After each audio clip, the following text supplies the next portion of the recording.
registered for this class, and that's why we've been kind of hoping, but I know a couple of them said that they were going to be about 10 minutes late, so we might have some late people come in.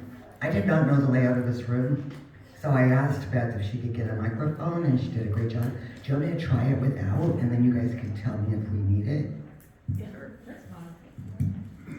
Hi, can you hear me? The microphone's better. I like that. Carolina State Volunteer Genealogist Committee Chair, a lot to say, isn't it? I am also the regent of the Trenton chapter in Aiken. So I keep busy. We also have 2 businesses that we run from our home. So I sleep really well, actually. What I'd like to do, just because I want us to have an enjoyable time together, is let's go around the room, and if you wouldn't mind, when it's your turn, stand up and face everybody. Tell them your name, the name of your chapter, and then you have a job within the DAR. Please share that with us too. And I'm going to tell you right now, one of the most important jobs within the DAR is member. I am actually looking for members today, especially because we need to bring them into this process of reviewing applications, so that those of us that have got that bug where we love to play with dead people can do other things. So why don't we start over here with you, Caitlin? Is it okay to put you on video? Yeah. Okay. Hey, I'm Caitlin Branson. I am from the General Marines Brigade chapter. I am the regent, so nice to meet you guys. And yeah. Hi, I'm Beth Pantine. I'm from here, Susanna Smith Elliott chapter, and I'm the regent. And I want to thank Caitlin because it was her idea for this, so thank you, Caitlin.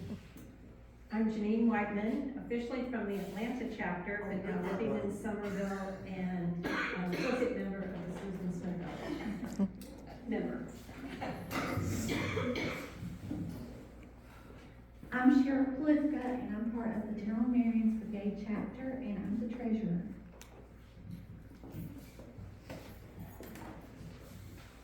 Hi, I'm Eileen Cantrell from Beaufort with the Thomas Hayward Jr. chapter, and I'm the chaplain there and on the Lineage Research Committee. Hi, I'm Liz Johnson, and I'm also from the Thomas Hayward Jr. chapter in Beaufort, and I'm the registrar. I am Elizabeth Solch. I have to keep saying that, I just got married. So, and I am the vice regent for the General Marines Brigade. And I'm Carol Gary, a new member, and I am from the General Francis Marion Brigade. Welcome. Kathy Caldwell, and I'm with Susanna Smith Elliott and corresponding secretary. Good morning, I'm Debbie Sutherland. I'm the registrar for Fort Sullivan, which is out of Charleston, and also chair the Lineage Research Committee. Hi, I'm Cynthia Putman, and I am in the Susanna Smith Elliott chapter, and right now I'm the American History Chair. And I'm Devorah Lee from the Fort Sullivan Chapter in Charleston. I'm Judy Byrne. I'm with the Susanna Smith Elliott chapter here, and I'm a past regent. I'm Joanne Newman from the Colonel Joseph Global chapter in Walterboro, and I'm the current registrar. Hi, I'm Marsha Humphreys. I'm in the Susanna Smith Elliott chapter. I'm a member now, former regent and former district director. Donna. Hey everybody, I'm Donna Eisen. I'm with the Eliza Lucas Pinckney chapter in Charleston.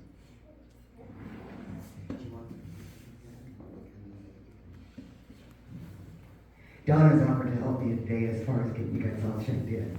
And so since we have so many that haven't gotten here yet, or that might be late, we're trying to figure out how to not make Donna miss any of this. Thank you. Okay, so beyond being a volunteer genealogist committee chair, I am a genealogist. I was the president of the Tri-City Genealogical Society for 2 terms in the Tri-Cities of Washington State before moving to South Carolina. 26 years of genealogy experience behind me. And before I started getting so hoarse, I was the guest speaker at many presentations and conferences over on the other seaboard, and now I just spend my time playing with you DAR girls.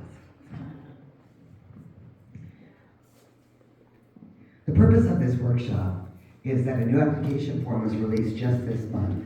I went to look at it this morning. It's like, was it the 3rd or the 5th? I'm like, does it matter? It was the 3rd or the 5th of January that this new form was released. You do have a copy of it in your packet. Now, typically, an application form is on legal paper, legal size paper, but for the sake of being a good size handout, I shrunk it down to be on 8.5 by 11. You will see, I do not have copies of it for the presentation, but you will see, can I look at yours, Caitlin? I'm talking about in this packet here.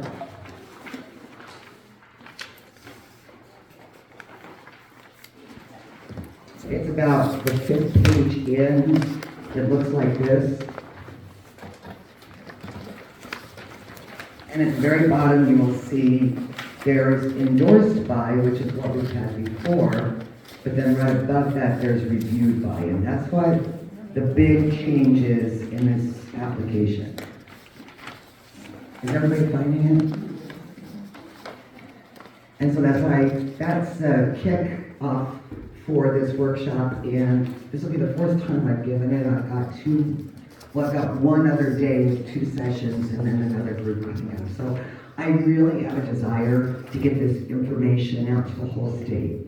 I don't know if you guys realize it, we've got 9 chapters represented in this room today, and I couldn't be happier. That is great. That is awesome. Thank you for being here.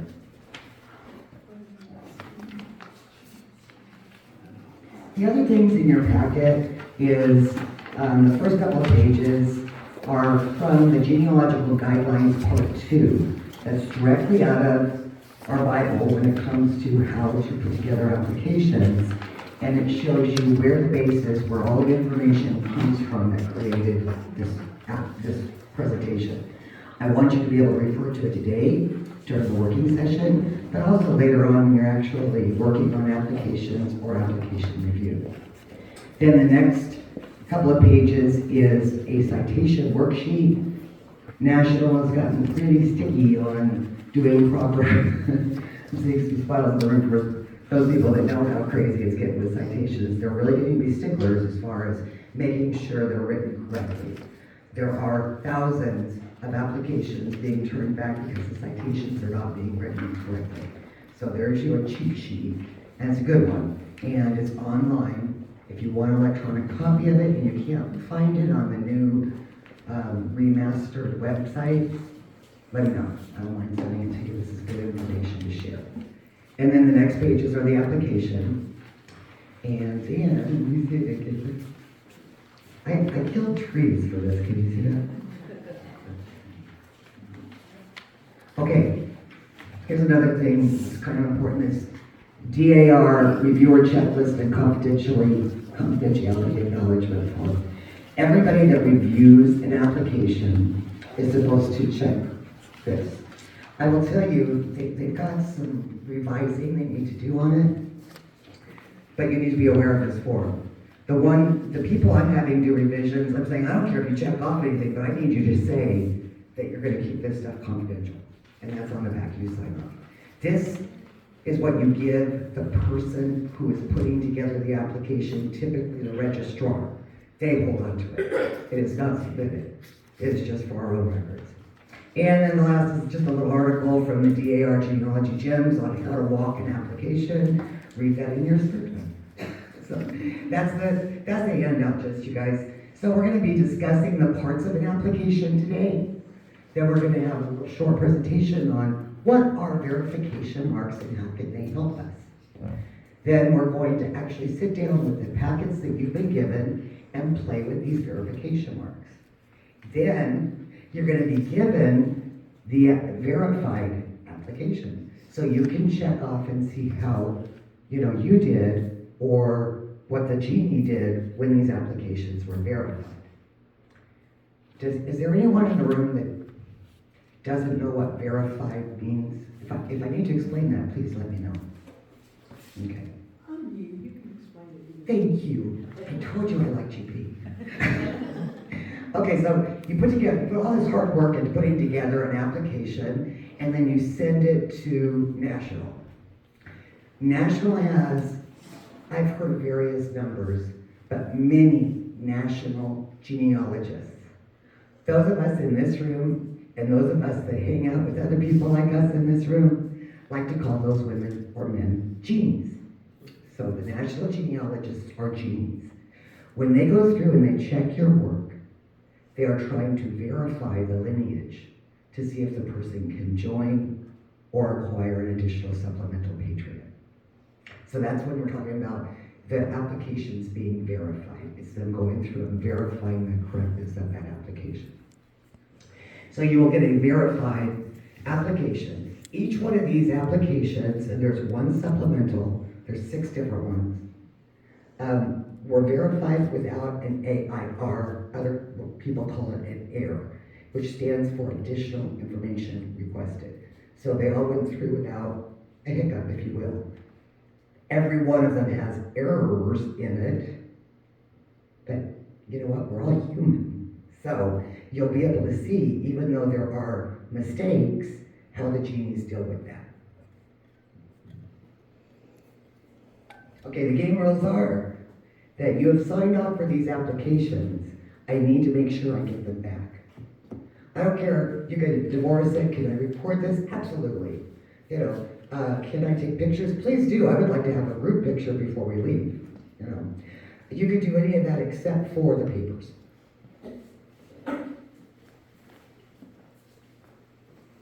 Okay, an application consists of 2 parts. The actual application form, and then the stack of supporting documents that shows where the information came from to be put on this form.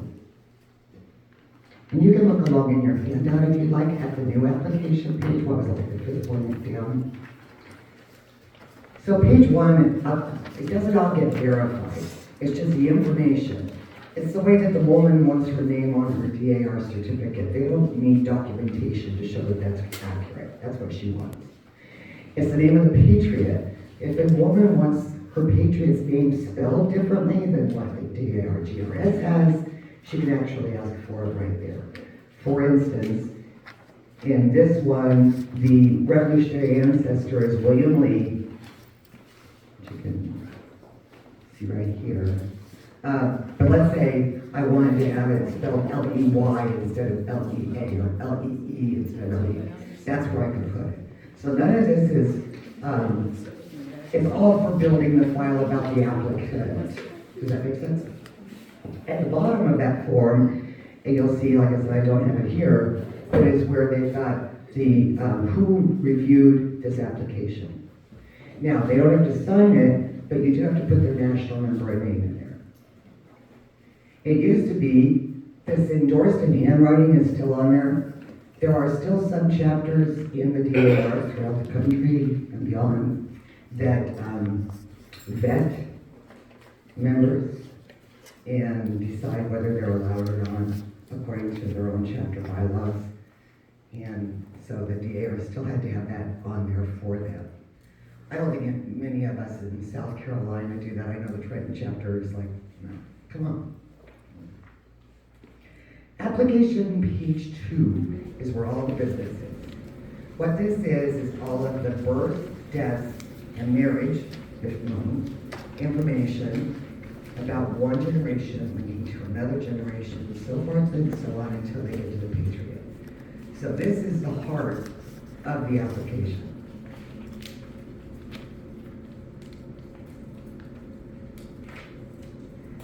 Now, we need to make sure that that information is factual. So page 3 are the DAR citations written in DAR language that prove the information that was just recorded on page 2. Did you get a packet yet? Okay.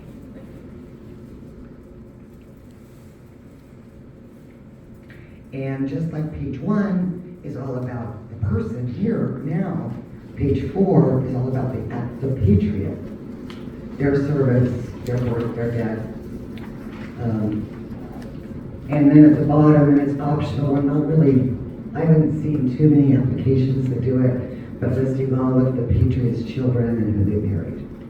That is not verified. That is helpful as a roadmap to other people.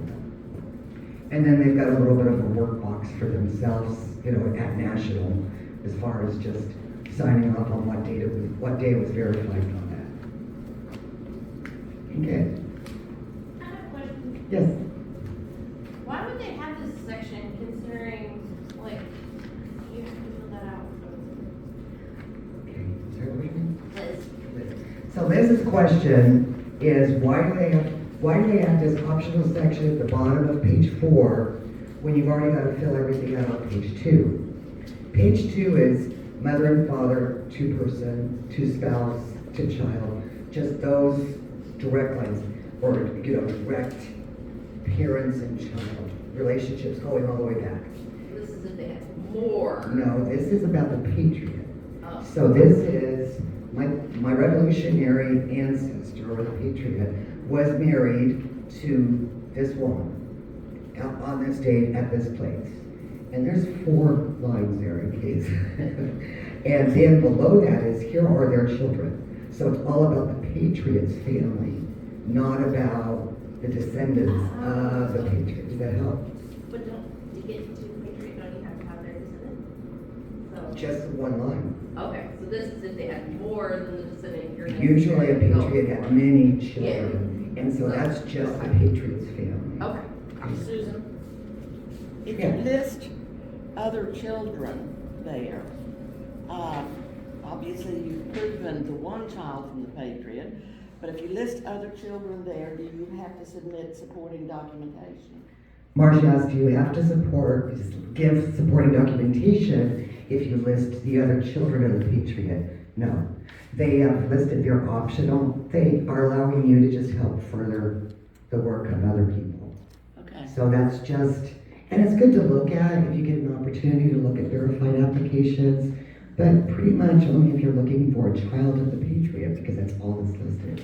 And sometimes those are real boogers though, you know, trying to connect that. So no, you don't have to document any of that. Okay, then we get to supporting documents. The best supporting documents are death certificates. Done. A lot of people ask me, I had one prospective member who wanted to counsel with her husband, and the 3 of us sit down.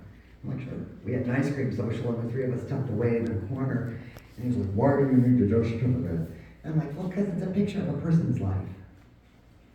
If it's done well, there's the best death certificates have the name, the birth date, the birthplace. A lot of times the spouse is the informant, and it specifies that. It shows their parents' names, their parents' location, and the death date, and the death location. And he's like, oh, cool, okay. And as if there was some sort of a dark mystery to us wanting the death certificate. Actually, she did not supply me a death certificate. She supplied me, and this gives you an idea. It doesn't have to be that final record. What she gave me was a court document that provided her father's death and his daughters that were allowed to have access to a safe deposit box. Right? Who knew that could be a supporting document to a DAR application? But without question. So we are not looking, and this is another session for a different day. I have 4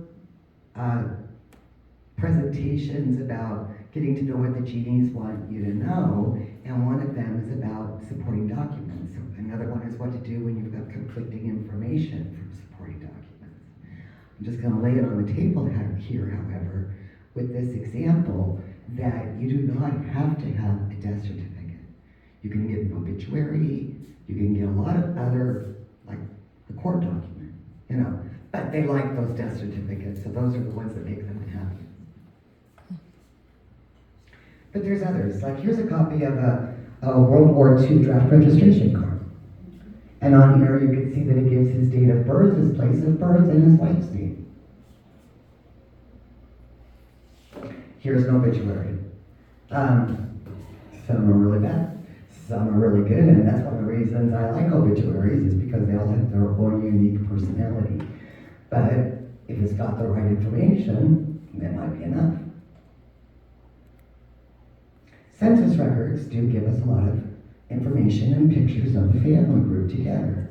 Cultural point, you get to, what is it, 1850s, 60s, and 70s censuses, and the genies will tell you that just because there's a woman in the house doesn't mean she's the mother of the child. Point blank, they're really sticklers on that. So, now do you notice all these little red lines all over the place?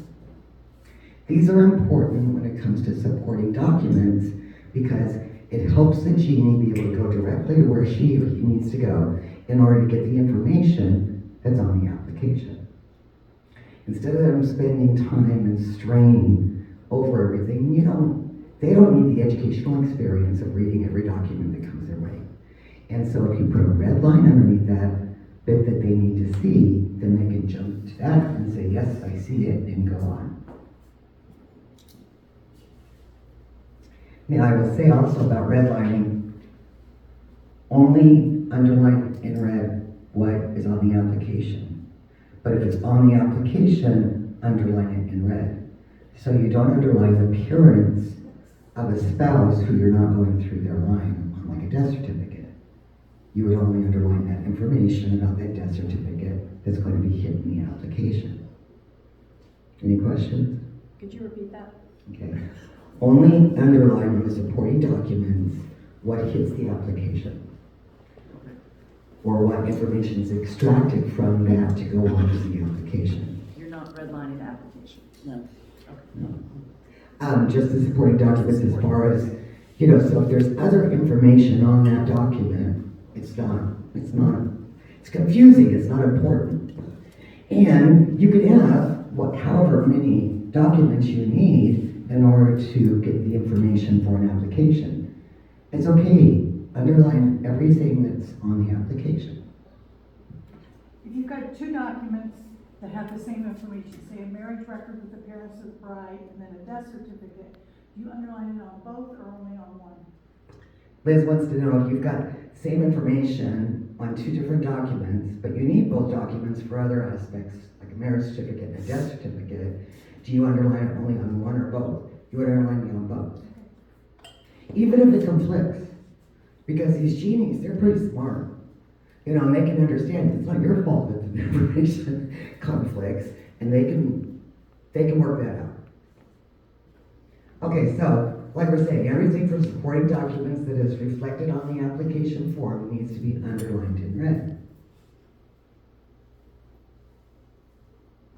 Every supporting document that's in your stack needs to be cited on the citation page. Or they call it references for lineage. But that page that just lists what you need.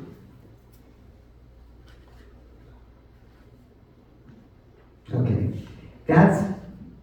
I know there's some people in here that asked me if they didn't know anything about putting together applications, should they come? I'm like, yes. And so that's one of the reasons I thought, we need to spend a little bit of time defining what an application is and what supporting documents are. Are there any questions? Because now we're going to get into the verification marks and why we're really here. Okay. So, verification, check marks, brackets, and links. Oh my, does it sound like tigers, lions, and bears to you? I thought it did. So, why do they do this? Let me just answer that question right up front. Before we start addressing their shorthands, why do they have a shorthand? Well, for one thing, it helps them know, okay, I've looked at this, looked at this, looked at this. The other thing, I've been surprised that when I've been able to view applications 40, 50 years old, they were already using these verification marks. It worked. I use these verification marks to check my own work before I submit anything, and I get to review a lot of other people's work, and I use these. It's not submitted, it's trashed. I mean, it's my worksheet. I print it out before I send it in. I make sure I've got what I need where I need it, and then, or I tell somebody if I'm reviewing stuff, well, you didn't give me this one document that you've got cited, and I see a hole in the lineage links. Don't forget to include that document. so I do this, what I'm gonna be showing you, and it works. So what do they look for? They look for, number one, is the information that you've got listed on the application in the supporting documents. If not, is it in the GRS? The GRS is the Genealogical Research System, and it is a compilation, a database of every application that's ever been accepted from the get-go. And they build on one another, of course. It's a beautiful collection of information. And I think most people in this room know that once you once you can match somebody in the GRS, you're good. There are exceptions to that, but that's our goal, is to try to tie in a lot of times. There are people that get excited about proving new patriots. Not one, but that's a good thing to do, and I'm not against it, but that's usually our goal, is to say, this person's already proven and I want to tie into that. And so that's the majority of the applications that the genies review, and they need to be able to check it off and make sure that it's typed in right, that it's already been verified. So they've got a little bit of different marks for each one. Now, you can go ahead and follow along in your handout if you want to. I want to show you that the first couple of examples are actually from the genealogical guidelines. You're going to see some real ones too. Not that these are real, but you're going to see some ones from my own work. It's the very front. Page 1, 2, 3, and 4 of the whole handout. So when the genies look at a stack of paper, they literally, as they're looking at it, go, yes, John. You see this up here? Yes, John. Yes, font. Yes, December. Yes, 1818. So they've seen it. It's on that document. There it is. I agree. Looks good. I'm done with that. Next thing will be. And they do this all the way down. What I was surprised to learn, and it makes so much sense, do you see in handwriting they've got probate record right there? That's the lineage link. So we don't, thank you for that. Look like, as we're putting together the application, it gets in our cells, all that data. We know this. Robin Brains is my registrar, and so we spend a lot of time talking about applications. And my favorite fun question to ask her is, can you sell it? And she's like, except for, but this is where they say, okay, yes, we believe that this person in this situation is Mary Kirk, is the daughter of Jacob Kirk and Elizabeth Poole, because it states so on the probate record. Now, if they're looking at the information that has previously been verified, their mark is not over each data set. It's over the whole line. John Vaught was born at this place. Oh, look, he died at this place. Mary Kirk was born at this place, died at this place. Do you see the difference? Instead of going down to the minute detail, which they have to do on new information, they can say, yes, this group of information has already been verified, sold. How do they know that? They look at the DARGRS. So they basically say, okay, let me look and see if this Alfred Jacob bot is in the system. Yep, he is. Okay, good. Check it off. Move on. Did you guys all hear that? Yes.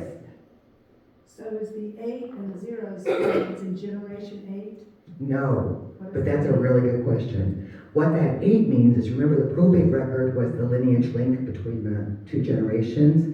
This means, because it's already coming from a verified application, that it's coming from this member number application. So, this is in, like I said, your handouts and the genealogical guidelines as an example, but that number could be 82238 or 82238, whatever the member number was that sent in that information, that verified that information. Susan, question. Yeah. Okay, so if John Vaught and Mary Kirk were already verified, does that, so the check marks on the dates, does that mean that those were new? And the marriage date? No, they put one check like for that whole line. Okay, And so that's how they do it. okay. That whole line's good. Next line, whole line's good. And they say in the middle of the line, I do it differently. This is just a, shorthand. So like, I look at each grouping where I do get down to the minute detail when I'm looking at supporting documents. Whatever works for the individual person is fine, but this is the shorthand that the GDs use. Okay, we can have a mixture of marks. Another mark that they use is instead of obliterating information by drawing a line through it when it's wrong, they put parentheses around information and say omit this information between the two parentheses. So in this record, you can see that for Alfred or for John Bach, they did not buy that he died in Piney Creek, but they were okay with Allegheny County, Virginia, or North Carolina. Do you see the difference there? And we could go all the way down with examples, but I've got a better one I want to share. So the parentheses means omit. The parentheses with information added to the end, of course, means omit this, add in this. And then we've already talked about the lineage link. And so in this particular situation, it was a marriage record. Okay, so this is mine. I'm trying to think, I don't know if it's the one that's out in the room or not. But this is a real one, meaning this is not one that they just gave in their examples. This is one that I got back. So what they're saying is, yes, William, yes, stop. Did not die in Valley Springs, Boone County, Arkansas, after all. I thought he did. They're saying you have sent us documentation that says he died in Western Grove, Newton County, Arkansas. So you say, thank you, Jeannie. Nancy, yes. Western, yes. She did not die at Fayette, Washington County, Arkansas.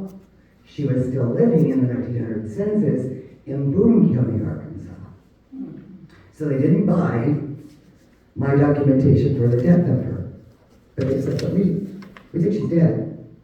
Last time we saw her living was in the 1900 census. That's as good as we can get.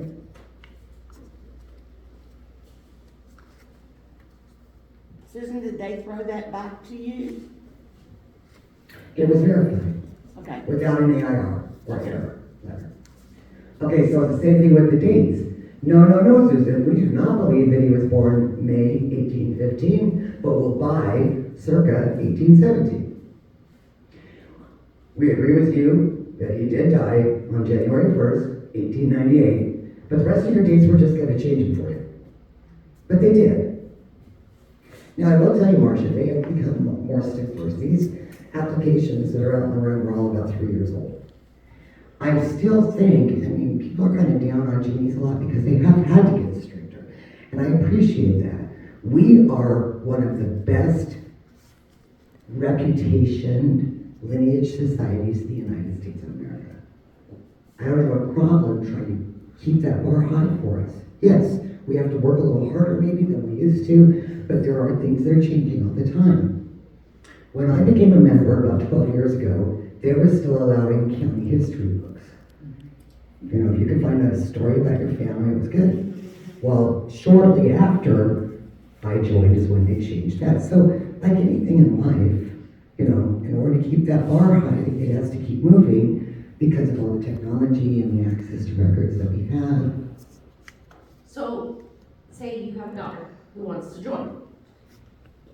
If they're no longer accepting her county records, can she still prove to you and be good, or are they gonna come back and say, well, your county record for yours is no longer admissible, so now you have to prove past that? That's a really good question, but no, for that situation, they would say, because it's been fairly recent.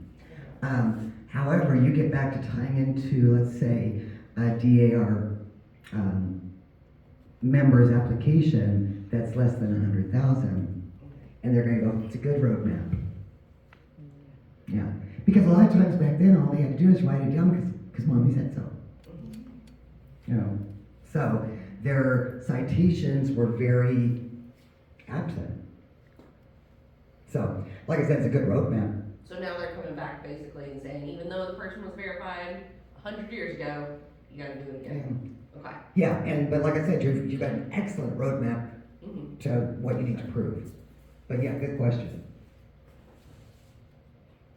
Okay, here's one more that I really want to show you. And this gives you a very good picture.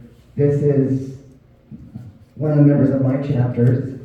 And it gives you a very good picture of that. You know, there's lots going on there. The combination of the brand new, the combination of the verified, the probate records, death certificate, marriage certificate. Oh, look, and now we got that 910-611 number, which is the member's number that she tied into.